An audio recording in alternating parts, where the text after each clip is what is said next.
Hello friends, welcome to our YouTube channel तैयारी exam की। तो आज के इस वीडियो में हम लोग हिंदी व्याकरण से यहाँ पे है 12 अनेक शब्दों के लिए एक शब्द। इसमें हम लोग MBVI objective question and answer देखने वाले हैं। परीक्षा में इससे बाहर प्रश्न नहीं आएंगे। अगर आप लोग क्लास 10th के हो, 11th के हो या फिर 12th के हो तो सभी के लिए बहुत ही महत्वपूर्ण है। जैसा कि आप लोगों को पता है, बिहार बोर्ड से हिंदी में 100 नंबर का प्रश्न पूछा जाता है। उसमें आपको व्याकरण भी पढ़ना होता है। ठीक है, बिना व्याकरण के आप लोग 95+ नंबर नहीं ला सकते हैं। तो हिंदी में अच्छा नंबर लाने के लिए आपको हिंदी व्याकरण पढ़ना जरूरी है। ठीक है, अगर आप लोग हमारे चैनल पर हैं तो चैनल को सब्सक्राइब कर ले। ठीक है, टेलीग्राम चैनल तैयारी एग्जाम की जो आपका क्लास होगा, जैसे कि 10th 11th 12th group join कर लीजिएगा। इसके लिए टेलीग्राम पे जाके सर्च करेंगे तैयारी एग्जाम की। जैसे ही लिखेंगे 10th 11th 12th ग्रुप आपको शो हो जाएगा। जो आपका क्लास होगा उस पर क्लिक करके ज्वाइन कर लेंगे। ठीक है, वहाँ पे आपको आने वाली वीडियो के अपडेट्स और नोटिफिकेशन मिलते रहते हैं। ठीक है, तो आइए वीडियो को स्टार्ट करते हैं। तो जैसा कि आप लोग देख सकते हैं, हम यहाँ पे आ चुके हैं। दिया गया है अनेक शब्दों के बदले एक शब्द। ठीक है, तो आइए हम लोग देख रहे हैं। जिसका खंडन न किया जा सके वह है। और ये 2021 के फाइनल बोर्ड एग्जाम में पूछे गए प्रश्न है। 4 ऑप्शन दिए गए हैं। ए में है ध्वनि, बी में है प्रकाश, सी में है वायु और डी में है अखंडनीय। तो ए का यहाँ पे सही उत्तर हो जाएगा ऑप्शन डी, यानी कि अखंडनीय। ठीक है, अब देखिए प्रश्न संख्या 2 आता है, जो खाने योग्य हो वह। और ये भी 2021 के फाइनल बोर्ड एग्जाम में पूछे गए प्रश्न है। ए में है शुद्ध, बी में है स्वच्छ, सी में है खाद्य और डी में है ग्रहणीय। तो दो का यहाँ पे सही उत्तर हो जाएगा ऑप्शन सी, यानी कि खाद्य। ठीक है, अब देखिए तीसरा आता है यहाँ पे, जिसके बिना काम न चल सके के लिए एक शब्द है। और ये 2021 के फाइनल बोर्ड एग्जाम में पूछे गए प्रश्न है। ए में है अपरिहार्य, बी में है आवश्यक, सी में है जरूरी और डी में है अवरोधक। तो तीन का यहाँ पे सही उत्तर हो जाएगा ऑप्शन ए, यानी कि अपरिहार्य। ठीक है, अब देखिए प्रश्न संख्या 4 आता है, जिसका जन्म पहले हुआ हो बड़ा भाई वह है। और ये 2021 के फाइनल बोर्ड एग्जाम में पूछे जा चुके प्रश्न है। ए में है बड़ा, बी में है पूर्वज, सी में है अग्रज और डी में है अनुज। तो ध्यान देंगे, तो जिसका जन्म पहले हो जाता है उसे अग्रज कहते हैं। ठीक है, यानी कि ऑप्शन सी सही उत्तर हो जाएगा। देखिए प्रश्न संख्या 5 आता है, गुरु के समीप रहने वाला विद्यार्थी कहलाता है। ये 2021 के फाइनल बोर्ड एग्जाम में पूछे गए प्रश्न है। ए में है वज्रबटुक, बी में है ब्रह्मचारी, सी में है अंतेवासी और डी में है गुरुकुल। तो 5 का सही उत्तर हो जाएगा ऑप्शन ए, यानी कि वज्रबटुक। ठीक है, सॉरी यहाँ पे है वज्रबटुक। ठीक है, अब देखिए 6 में आता है, शिव का उपासक कहलाता है। ई में है शिवम, बी में है शैव, सी में है शिवत्व और डी में है शंकर। और ये भी 2021 के फाइनल बोर्ड एग्जाम में पूछे जा चुके प्रश्न है। तो 6 का सही उत्तर हो जाएगा यहाँ पे ऑप्शन बी, यानी कि शैव। ठीक है, अब देखिए प्रश्न संख्या 7 आता है, जिसने गुरु से दीक्षा ली हो को एक शब्द में कहा जाता है। और ये 2021 के फाइनल बोर्ड एग्जाम में पूछे गए प्रश्न है। ए में है दीक्षित, बी में है शिक्षित, सी में है पांडित्य और डी में है आचार्य। तो 7 का सही उत्तर हो जाएगा ऑप्शन ए, यानी कि दीक्षित। ठीक है, अब देखिए प्रश्न संख्या 8 आता है, गोद में सोने वाला कहलाता है। और ये भी 2021 के फाइनल बोर्ड एग्जाम में पूछे गए प्रश्न है। ए में है बालक, बी में है पुत्र, सी में है अंकसाई, ठीक है, अंकसाई और डी में है अंकस्थ। तो 8 का यहाँ पे सही उत्तर हो जाएगा ऑप्शन सी, यानी कि अंकसाई। ठीक है, अब देखिए प्रश्न संख्या 9 आता है, जीवन भर का एक शब्द होगा। और ये भी 2020 के फाइनल बोर्ड एग्जाम में पूछे गए प्रश्न है। 4 ऑप्शन आपको दिए गए हैं, जिसमें ए में है जीवनार, बी में है जिंदगी, सी में है आजीवन और डी में है सजीवन। तो 9 का यहाँ पे सही उत्तर हो जाएगा ऑप्शन से, यानी कि आजीवन। ठीक है, अब देखिए प्रश्न संख्या 10 आता है, जिससे किसी बात के न होने का बोध हो उसे कहते हैं। और ये भी 2020 के फाइनल बोर्ड एग्जाम में पूछे गए प्रश्न है। तो 4 ऑप्शन आपको यहाँ पे दिए गए हैं। ए में है विधिवाचक वाक्य, बी में है आज्ञावाचक वाक्य, सी में है निषेधवाचक वाक्य और डी में है संदेहवाचक वाक्य। तो 10 का यहाँ पे सही उत्तर हो जाएगा ऑप्शन से, यानी कि निषेधवाचक वाक्य। ठीक है, अब देखिए प्रश्न संख्या 11 आता है, तीव्र बुद्धि वाला कहलाता है। और ये भी 2020 के फाइनल बोर्ड एग्जाम में पूछे गए प्रश्न है। ए में समझदार, बी में कुशाग्र, सी में आज्ञाकारी और डी में बुद्धिमान। तो 11 का यहाँ पे सही उत्तर हो जाएगा ऑप्शन बी यानी कि कुशाग्र। ठीक है, अब आइए हम लोग चलते हैं प्रश्न संख्या 12 की ओर, जो कि यहाँ पे आपको देखने को मिल रहा है। दिया गया है जिसने यश प्राप्त किया है उसे एक शब्द में कहा जाता है।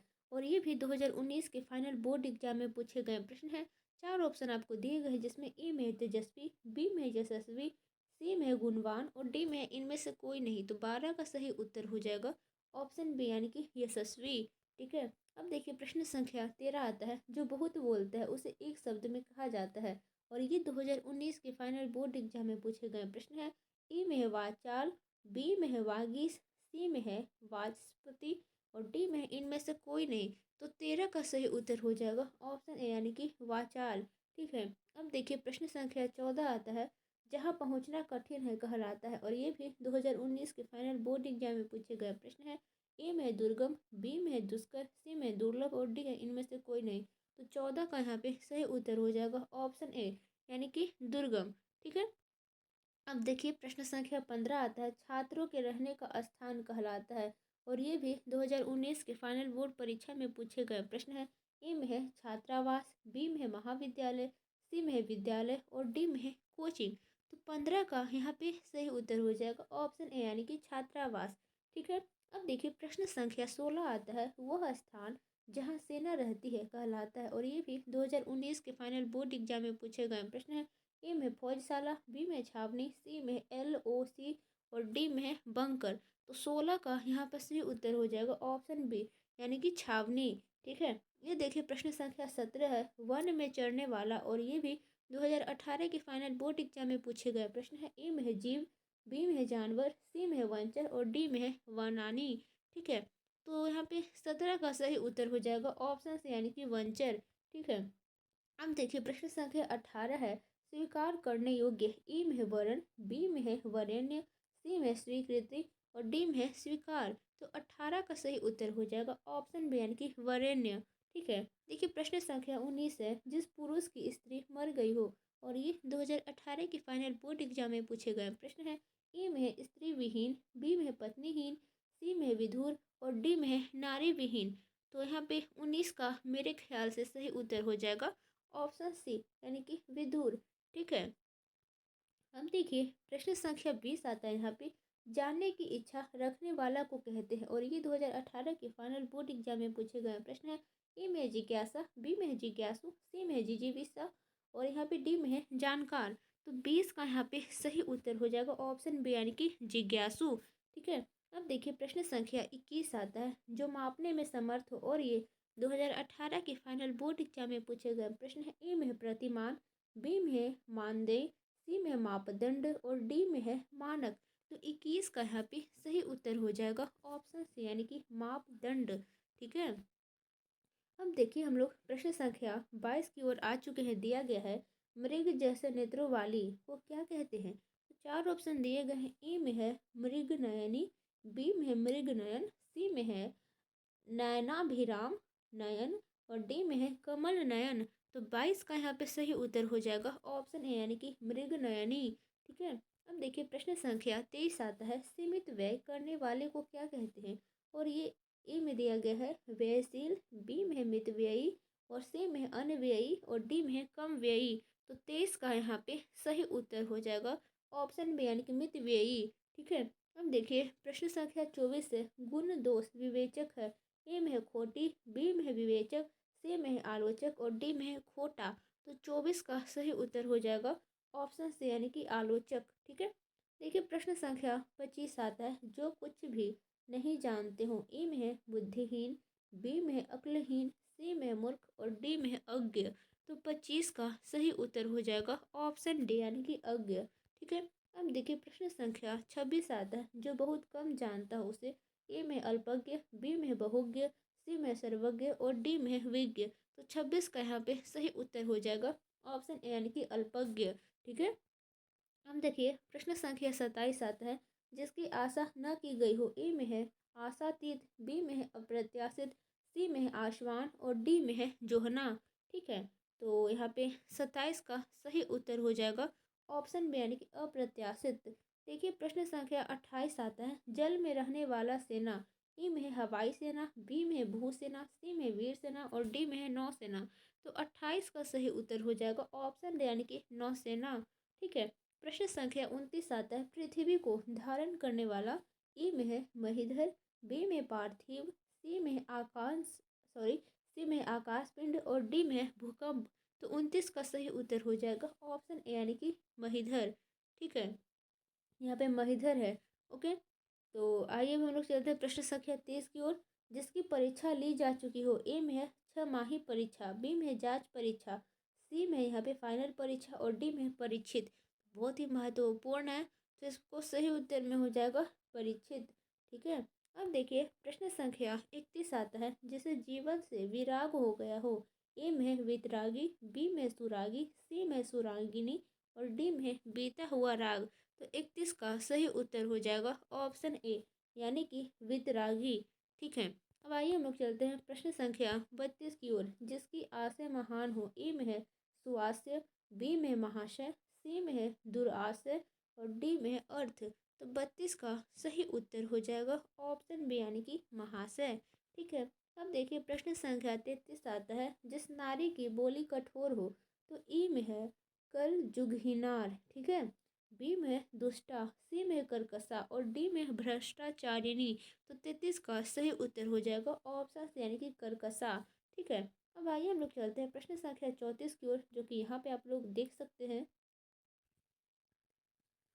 जहाँ किताबें छपती हो। ए में पाठशाला, बी में निर्माणशाला, सी में है टंकनालय और डी में है छाप खाना। तो 34 का सही उत्तर हो जाएगा ऑप्शन डी यानी कि छाप खाना। ठीक है। प्रश्न संख्या 35 में है, जो पढ़ा हुआ न हो। ई में है अपठितव्य, बी में है पठितव्य, सी में अपठित और डी में है अपठनीय। तो 35 का यहाँ पे सही उत्तर हो जाएगा ऑप्शन सी यानी कि अपठित। ठीक है। अब देखिए 36 आता है यहाँ पे, जिसे वाणी द्वारा व्यक्त न किया जा सके उसे क्या कहते हैं। ए में है असभ्य वाणी, बी में है मृदु वाणी, सी में है गाली और डी में है अनिर्वचनीय। ठीक है। तो 36 का यहाँ पे सही उत्तर हो जाएगा ऑप्शन डी यानी कि अनिर्वचनीय। ठीक है।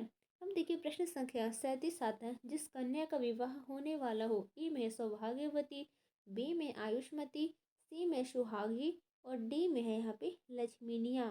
ठीक है। सौ तो यहाँ पे लक्ष्मीनिया तो नहीं होना चाहिए। तो 37 का यहाँ पे सही उत्तर हो जाएगा ऑप्शन बी यानी कि आयुष्मती। ठीक है। अब देखिए प्रश्न संख्या 38 आता है, जिस कन्या का विवाह हो गया हो। ए में है आयुष्पति, बी में है लक्ष्मीनिया, सी में सौभाग्यवती और डी में है कुमारी। तो 38 का सही उत्तर हो जाएगा ऑप्शन सी यानी कि सौभाग्यवती। ठीक है। तो वर वधु आशीर्वाद रह जाते हैं तो बोलते हैं ना सौभाग्यवती भव। ठीक है। देखिए प्रश्न संख्या 39 है यहाँ पे, संध्या और रात्रि के बीच की बेला क्या कहलाती है। ए में संध्या, बी में शाम, सी में अपराह्न और डी में है गोधूली। तो 39 का सही उत्तर हो जाएगा ऑप्शन डी यानी कि गोधूली। ठीक है। अब देखिए प्रश्न संख्या 40 है, जिसके दर्शन प्रिय माने जाएं। ए में प्रिय दर्शन, बी में दर्पण, सी में दर्शन और डी में प्रिय। तो 40 का यहाँ पे सही उत्तर हो जाएगा ऑप्शन ए यानी कि प्रिय दर्शन। ठीक है। प्रश्न संख्या 41 है, जो प्रकाश युक्त हो। ए में सूर्य, बी में भास्वर, सी में चंद्र और डी में तारे। तो 41 का सही उत्तर हो जाएगा ऑप्शन बी यानी कि भास्वर। ठीक है। प्रश्न संख्या 42 है, जिसकी राह गलत हो। ए में सुराह, बी में है नराह, सी में गुमराह और डी में है वाराह। तो 42 का सही उत्तर हो जाएगा ऑप्शन सी यानी कि गुमराह। ठीक है। अब आइए हम लोग चलते हैं प्रश्न संख्या 43 की ओर। किसी काम में दखल देना। ए में हस्तक्षेप, बी में है दखल काम, सी में है काम दखल और डी में है कर्मशील। तो 4 ऑप्शन दिए गए हैं, तो इसका सही उत्तर हो जाएगा 43 का। तो 43 का सही उत्तर हो जाएगा ऑप्शन ए यानी कि हस्तक्षेप। ओके। अब आइए हम लोग चलते हैं प्रश्न संख्या 44 की ओर। यहाँ पे दिया गया पुत्री का पुत्र। ए में पोता, बी में नाती, सी में बेटा और डी में बेटी। तो 44 का यहाँ पे सही उत्तर हो जाएगा ऑप्शन बी यानी कि नाती। ठीक है। अब देखिए प्रश्न संख्या 45 है, जो कि लास्ट है। कलम की कमाई खाने वाला। ए में है कलमी, बी में पढ़ा लिखा, सी में है मसीहजीवी और डी में है अनपढ़। तो इसका सही उत्तर हो जाएगा ऑप्शन सी यानी कि मसीहजीवी। ठीक है, तो आई होप आपको ये वीडियो अच्छा लगा होगा, तो लाइक कर दीजिएगा चैनल पे, तो चैनल को सब्सक्राइब करके बेल आइकन को प्रेस कर दीजिएगा। अपने दोस्तों के पास शेयर कर दीजिएगा ताकि वो लोग भी अच्छे से तैयारी कर सके। ठीक है, अगर आप लोग टेलीग्राम चैनल तैयारी एग्जाम की 10th 11th या 12th ग्रुप ज्वाइन है कहीं तो ज्वाइन कर लीजिएगा। उसके लिए टेलीग्राम पे जाके सर्च करेंगे तैयारी एग्जाम की, और जैसे ही सर्च करेंगे आपके सामने 10th 11th 12th का आपको दिख जाएगा चैनल। तो उस पर क्लिक करके आपको ज्वाइन कर लेना। वहाँ पे आपको पीडीएफ और आने वाली वीडियो के नोटिफिकेशन और जो भी यूट्यूब पे वीडियो बनते हैं आपको सेंड कर दिए जाते हैं। ठीक है, तो मिलते हैं नेक्स्ट वीडियो में। Thank you so much. और प्लेलिस्ट पे आप लोग विजिट कर लीजिएगा। ठीक है, लिंक डिस्क्रिप्शन बॉक्स में प्रोवाइड कर देंगे या फिर चैनल के प्लेलिस्ट में भी जाके देख सकते हैं। ओके।